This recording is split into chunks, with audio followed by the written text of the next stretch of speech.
Les 12 coups de midi, l'erreur surprenante de Jean-Luc Reichmann sur TF1, Z débarque sur le plateau. Fanny était de retour pour une nouvelle participation dans les 12 coups de midi sur TF1 ce jeudi 7 août 2025. Au cours du jeu animé par Jean-Luc Reichmann, Z a débarqué sur le plateau. Fanny revenait pour une 5e participation dans les 12 coups de midi sur TF1 ce jeudi 7 août 2025. Dans ce numéro du jeu animé par Jean-Luc Reichmann, elle était opposée à Thierry, Lydie et Thomas. Ce dernier est éliminé à l'issue de la première manche, qui a été marquée par la présence d'une petite fille aux côtés de l'animateur après avoir posé une question. Dans la manche suivante, la petite fille est restée sur le plateau aux côtés de Jean-Luc Reichmann. L'enfant fait alors une demande étonnante, elle insiste pour voir Z.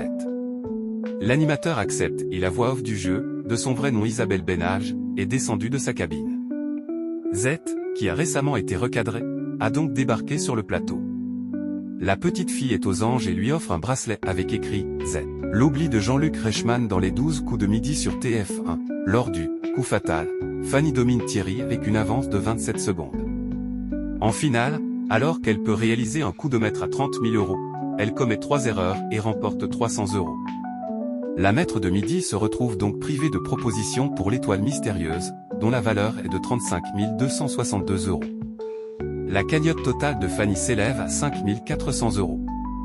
Par ailleurs, au début de l'émission, Jean-Luc Reichmann, qui a récemment été touché par un candidat, a commis une erreur surprenante. Habituellement, l'animateur parle avec le maître de midi, puis lance le jingle et pose la première question.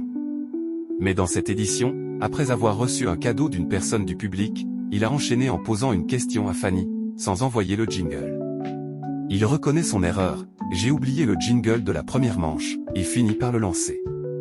Carton d'audience pour les 12 coups de midi sur TF1, cette édition des 12 coups de midi a réuni 2,84 millions de téléspectateurs, dont un pic à 3,9 millions, soit 40,3% de part de marché sur les 4 ans et plus. Sur une semaine, l'émission réalise une belle progression de 4,5 points de part d'audience.